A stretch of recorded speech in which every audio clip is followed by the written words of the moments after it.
इस लेक्चर में प्रोलॉग की एक एग्जांपल एक्सप्लेन की गई है कि आपने फैक्ट और रूल किस तरह से आइडेंटिफाई करने हैं और आपने क्यूरीज जो हैं उनको किस तरह से प्रोलॉग की फॉर्म में लिखना है। तो इंग्लिश स्टेटमेंट या इंग्लिश सेंटेंसेस जो है वो गिवन होंगे। Charlie studies CSE 135। Charlie name of a person है। स्टडीज CSE 135 एक कोर्स का कोड है, कोर्स कोड है। तो इन्फॉर्मेशन नोन है और कंप्लीट है, so we will identify it as fact. लिखेंगे कैसे? चार्ली स्टडीज CSE 135, ये प्रोलॉग की फॉर्म में लिखेंगे। Olivia studies CSE 135, Olivia studies CSE 135। Jack studies CSE 131, Jack studies CSE 131। Arthur studies CSE 134, Arthur studies CSE 134। Kirk teaches 135, Kirk teaches 135। Colin teaches CSE 131, इसको हम किस तरह लिखेंगे? Colin teaches CSE 131, Collins teaches CSE 171, Collins teaches CSE 171। ये prologue की form में इसकी जो आगे इम्प्लीमेंटेशन है, यहाँ सेंटेक्स है वो भी लिखा हुआ है। Juniper teaches CSE 134, Juniper teaches CSE 134। Next लिखा हुआ है X is a professor of Y if X teaches C and Y studies C। X is a professor of Y, X could be anyone, it could be male or it could be female। X जो है वो unknown है, या तो mail भी हो सकते हैं या फीमेल भी हो सकते हैं। It could be anyone। Similarly Y जो है वो अननोन है, it could be male or female, it could be anyone। If X teaches C and Y studies C, इसमें सारी वैल्यूज अननोन है, इंफॉर्मेशन अननोन है, इनकम्प्लीट है, तो हमने इसको आइडेंटिफाई किया एज अ रूल। और इसके अलावा यहाँ पर एक कंडीशनल स्टेटमेंट भी यूज हो रही है, इफ। और अगर हम इस स्टेटमेंट को पढ़ें तो अंदाजा होता है कि इस स्टेटमेंट में एक जो है वो इसका जो कॉन्टेक्स्ट है इस स्टेटमेंट का वो जनरलाइजेशन को पॉइंट कर रहे हैं, तो हम इसलिए इसको रूल कहेंगे। अब इस रूल को प्रोलॉग में कैसे लिखना है? रूल लिखने का तरीका ये है, एज इट इज आप इस इंग्लिश स्टेटमेंट को ट्रांसफॉर्म करें प्रोलॉग में। कैसे? पहले लिखा हुआ है X is professor of Y, X is professor of Y if की ये नोटेशन है, ठीक है। If X teaches C, X teaches C, आपने आर्ग्यूमेंट से रीड करना स्टार्ट करना है। एक्स टीचेस सी एंड को हम कॉमा से डिनोट करते हैं। वाई स्टडीज सी, ठीक है। ये एक हम रूल को लिखने का तरीका यही है, X is professor of Y if X teaches C and Y studies C, ये तरीका है।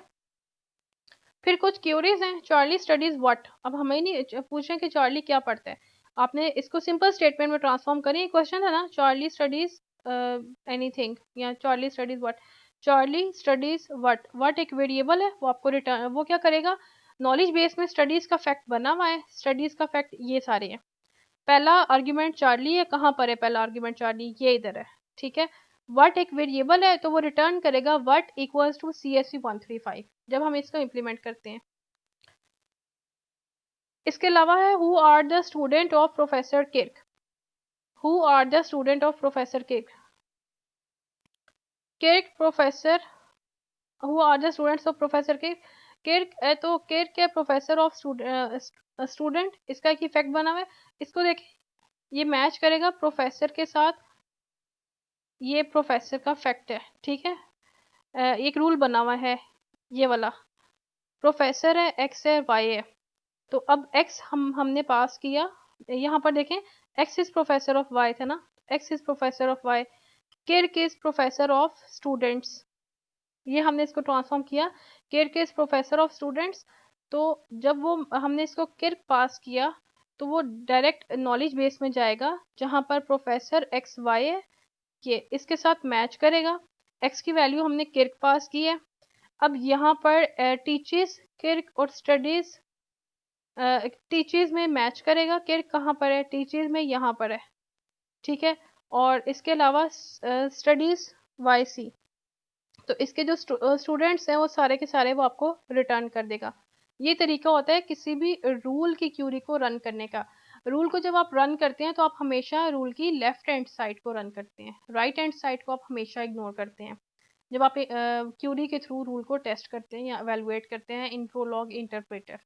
रूल की दो साइड्स होती हैं, एक लेफ्ट हैंड साइड और एक राइट हैंड साइड। इसको आप लेफ्ट हैंड साइड कहेंगे प्रोफेसर एक्स वाई, और टीचर्स और स्टडीज को आप राइट हैंड साइड कहेंगे। तो जब भी आपने रूल को टेस्ट करना होता है आप हमेशा उसकी लेफ्ट हैंड साइड पिक करते हैं, जैसे ये यहाँ पर आपने लेफ्ट हैंड साइड पिक की, इसमें आर्ग्यूमेंट पास किए, जो आर्ग्यूमेंट आपने फाइंड करने होते हैं, तो जो रिजल्टिंग आर्ग्यूमेंट है लाइक ये आउटपुट स्टूडेंट्स है ये आपको रिटर्न कर देगा खुद ही मैच करके। मैच वो किसके साथ करेगा, स्टडीज और जो टीचर्स वाले फैक्ट ऊपर बने हुए हैं उनके साथ मैच करेगा, जहां पर किर कार है वो आपको रिटर्न कर देगा उसकी वैल्यूज, और वो वैल्यू स्टूडेंट की फॉर्म में आएगी। इस डायग्राम या इस फिगर के थ्रू आप इजीली देख सकते हैं कि किस तरह से आपने प्रोलॉग में फैक्ट लिखने हैं, किस तरह से आपने रूल लिखने हैं, क्या इसके अंदर मैंडेटरी जो पॉइंट्स हैं सेंटेक्स के। यहाँ पर लिखा हुआ है John likes Jane, Jane likes John and Jack likes Jane, ये फैक्ट बने हुए हैं, ठीक है, इनको हम फैक्ट कहते हैं। इसके लाइक्स का जो एस है और जो ब्रैकेट है यहाँ पर कोई भी स्पेस नहीं होनी चाहिए, अदरवाइज वो एरर देगा, ठीक है। यहाँ पर अगर आपने एक्स्ट्रा स्पेस एंटर कर दी इन फैक्ट एंड रूल तो वो आपको एरर देगा, तो इसलिए आपने एक्स्ट्रा स्पेस कहीं पर भी एंटर नहीं करनी। इसको आप आर्ग्यूमेंट्स कहते हैं या ऑब्जेक्ट कहते हैं। डॉट नेसेसरी है, यानी कि हर स्टेटमेंट के एंड पे आपने फुल स्टॉप लाजमी एंटर करना है। और इसको आप प्रेडिकेट नेम कहते हैं, जो ब्रैकेट के बाहर आपने लिखा हुआ है इसको आप प्रेडिकेट नेम कहते हैं। और इसके अलावा रूल के देखें, रूल के दो पार्ट्स होते हैं, मैंने अभी आपको बताया, एक लेफ्ट हैंड साइड होती है और एक राइट हैंड साइड होती है। लेफ्ट हैंड साइड को आप हेड कहते हैं, ये आपके पास रूल का हेड है, और ये राइट हैंड साइड है इसको आप बॉडी कहेंगे। ये क्या है, X is friends of Y if X likes Y and Y likes X. अगर हम इसको रीड करें, कॉमा जो है वो एंड को रिप्रेजेंट करता है, ये वाला सिंबल जो है ये इफ को डिनोट करता है, और वेरिएबल्स जो हैं ये एक्स और वाई ये वेरिएबल्स हैं, ठीक है, क्योंकि अपर केस से स्टार्ट होते हैं तो हम इसको वेरिएबल कहेंगे। तो एक प्रोलॉग में फैक्ट और रूल लिखने के लिए जो नेसेसरी कंडीशंस हैं वो यहाँ पर इस फिगर में मेंशन है। इसी तरह क्यूरी विंडो जो प्रोलॉग का इंटरप्रेटर है उसके लिए जो नेसेसरी कंडीशन है वो क्या है, डॉट नेसेसरी होता है, ठीक है। आंसर आपको रिटर्न करेगा in the form of true false और यस नो और 1 2। जो प्रोलॉग की जो कमांड विंडो होती है या क्यूरी विंडो होती है उसमें क्वेश्चन मार्क हमेशा साथ में ऐड होता है, आपने खुद पुट नहीं करना होता, ये वेरिएबल्स हैं वो रिटर्न करेगा। अगर आपके जो वेरिएबल्स हैं वो मल्टी वैल्यूड है, यानी कि उनकी मोर देन 1 वैल्यू है, तो आप सेमी कॉलन एंटर करेंगे तो वो इसकी बाकी वैल्यूज रिटर्न करेगा। अब यहाँ पर x और y वेरिएबल्स हैं, ठीक है। अब इन वेरिएबल्स की x की भी 2 वैल्यू है और y की भी 2 वैल्यूज हैं।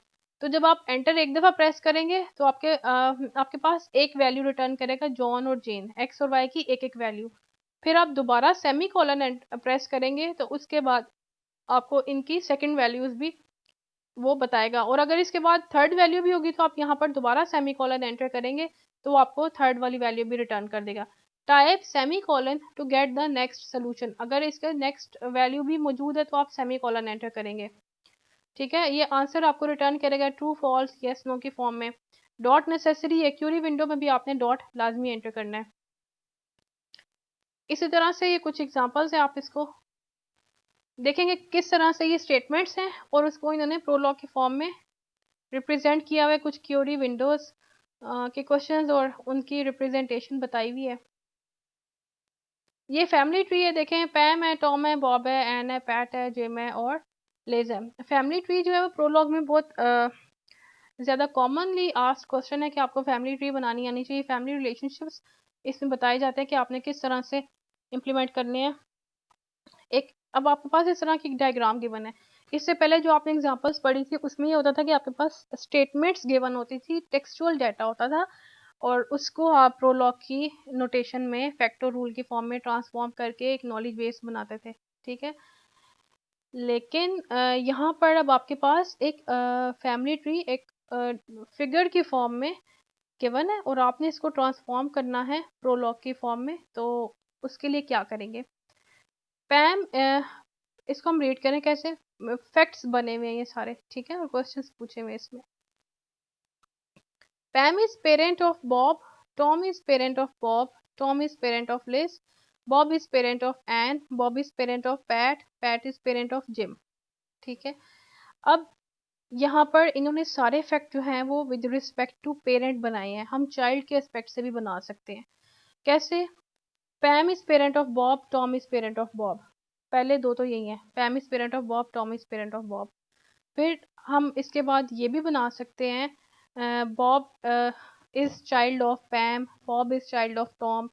तो अभी इन्होंने जितने भी इसके अंदर प्रेडिकेट्स लिखे हुए हैं वो आप देख सकते हैं पेरेंट के एस्पेक्ट से लिखे हुए हैं। हम इसमें मजीद एडिशन भी कर सकते हैं, लाइक चाइल्ड के एस्पेक्ट से भी आप यहाँ पर ऐड कर सकते हैं। वो डिपेंड करता है क्वेश्चन के सिनेरियो पर कि आपने किस फॉर्म में इसको ट्रांसफॉर्म करना है। यहाँ पर सिनेरियो गिवन नहीं है, तो यहाँ पर जस्ट एक इलस्ट्रेशन है कि आपने एक फैमिली ट्री को प्रोलॉग में किस तरह से लिखना है तो बताया हुआ है। अब जैसे Pat is parent of Jim, Bob is parent of Ann, यही लिखा हुआ है ना, Bob is parent of Pat, Pat is parent of Jim. ये सारे इस तरह से आप इसको लिखेंगे।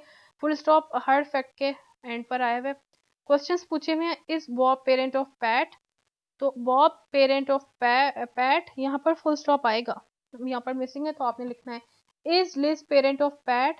तो इसको आप सिंपल सेंटेंस में ट्रांसफॉर्म करें, Liz is parent of, Liz is parent of Pat, तो आप इसको रन करेंगे तो आपको रिजल्ट दे देगा वो।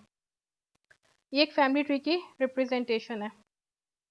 लैब एक्टिविटीज़, आप इसको स्टडी करें। एक्टिविटी 1 में प्रोलॉग की इंस्टॉलेशन के बारे में बताया गया। आप इसकी वेबसाइट पर जाएं, वहाँ पर डाउनलोड करें, इंस्टॉल करें तो आपके पास इस तरह की एक विंडो आएगी। अभी हम नेक्स्ट वीडियो में देखेंगे कि इसको किस तरह से इम्प्लीमेंट करना है, इन एग्जांपल्स को।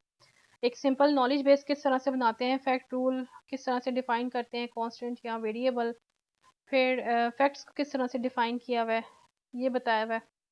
एक्टिविटी 3 में हमने क्यूरी किस तरह से परफॉर्म करनी है, नॉलेज बेस से पूछनी है, उसके बारे में बताया गया कि क्यूरी हमने किस तरह से परफॉर्म करनी है। देन रूल्स हम किस तरह से डिफाइन करेंगे, ये रूल्स बताए हुए हैं एक्टिविटी 3 के बाद।